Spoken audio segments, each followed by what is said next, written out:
Assalamualaikum warahmatullahi wabarakatuh. Apa kabar semuanya?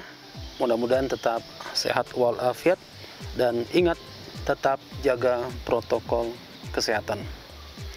Yang kita bahas kali ini adalah membangun kerjasama subbahasan gaya berkomunikasi. Komunikasi yang efektif akan mampu meningkatkan produktivitas dimanapun Anda bekerja. Namun demikian, perlu dipahami ada beberapa hambatan di dalam berkomunikasi. 1. Status sosial. Anda tentu akan sungkan ketika berdiskusi dengan manajer, apalagi dengan GM, apalagi dengan direksi. Bagaimana bisa membangun komunikasi meskipun status sosial berbeda?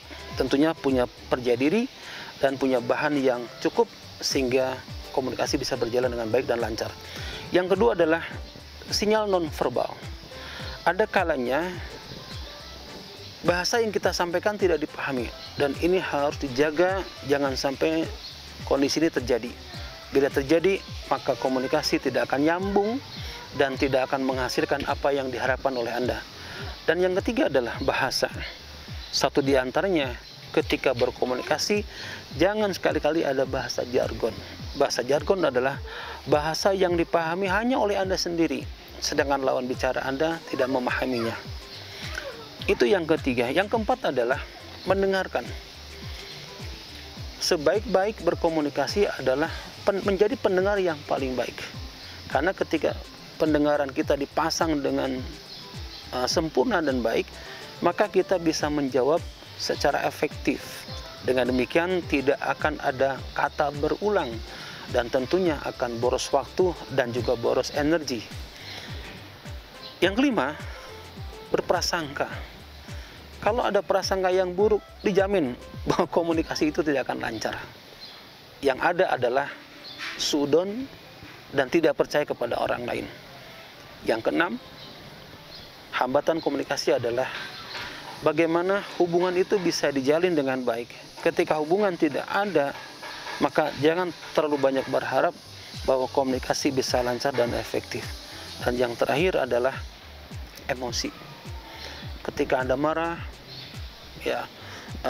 mencerminkan bahwa Anda tidak suka kepada orang yang akan diskusi dengan Anda, bisa diyakini bahwa komunikasi Anda tidak akan efektif dengan orang itu.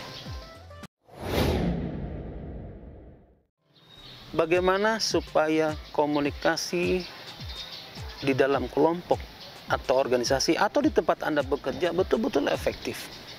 Saya ulang lagi, komunikasi efektif akan meningkatkan produktivitas dan kinerja Anda. Yang perlu dipahami adalah setiap orang itu punya daya tangkap yang berbeda. Setidaknya ada 5. Lawan bicara Anda yang harus diakomodir oleh Anda karena Anda membutuhkan berkomunikasi dengan orang itu. Yang pertama, ada kalanya orang itu adalah senang hanya dengan tema yang jelas. Jadi temanya jelas, dia paling suka. Dia sudah memprediksi arah bicaranya kemana. Yang kedua adalah tunjukkan ada fakta-fakta dan bisa dilihat oleh yang bersangkutan. Dan yang ketiga, kalau bisa ada contoh. Ada contoh yang konkret, maka semakin bisa diakomodir oleh lawan bicara Anda. Dan yang terakhir adalah bagi orang yang pertama ini, tipe pertama ini adalah sajikan informasi secara bertahap. Jangan loncat-loncat, tetapi secara bertahap. Itu tipe orang yang pertama. Tipe orang yang kedua adalah ada kalanya orang itu senang berkomunikasi dengan kita, itu terorganisir dengan baik, terstruktur cara menyampaikannya, tidak lompat-lompat dan logis, sehingga dia bisa menganalisis feedback yang diberikan pasti akan hebat. Kenapa? Karena dia bisa memahaminya. Tipe orang ini adalah selalu suka dengan pertimbangan sebab dan akibat. Tanyakan apa yang dia pikirkan, bukan ditanyakan apa yang Anda rasakan. Inilah orang tipe kedua. Tipe ketiga adalah ada kalanya orang itu suka dengan bicara dengan kita adalah punya gambaran yang besar dan ada implikasinya. Yang kedua, dia suka dengan analogi dan metafor. Ya. Jadi ada daya hayalnya yang dia sukai, ya. Berkomunikasi seperti itu, tipe yang ketiga ini sangat dinikmati dan Anda akan sukses berkomunikasi dengan orang ini. Yang berikutnya adalah gugah imajinasinya. Ya, gugah imajinasinya sehingga dia intuisi yang dimiliki dia akan keluar dengan sendirinya. Dan yang terakhir, kepada orang tipe yang ketiga ini jangan sekali-kali berbicara secara detail. Sobat sekalian, yang keempat adalah tipe manusia atau tipe orang yang ketika berkomunikasi selalu ingin diperhatikan. Ya, Anda harus paham tentang perasaan yang bersangkutan. Dia sukanya dihargai, ya.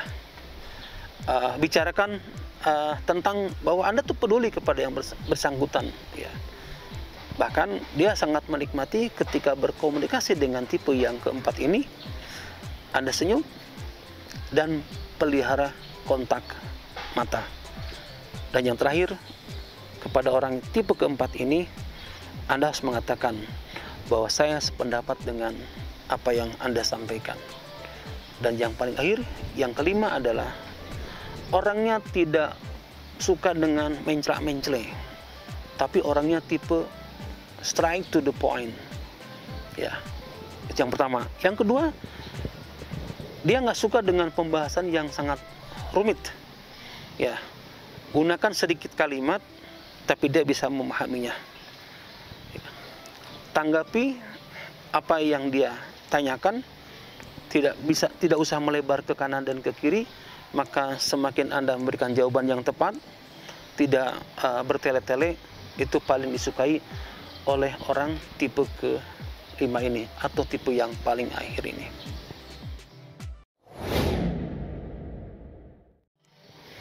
Sobat sekalian, gaya berkomunikasi sejatinya harus menjadi skala prioritas kita. Kenapa demikian?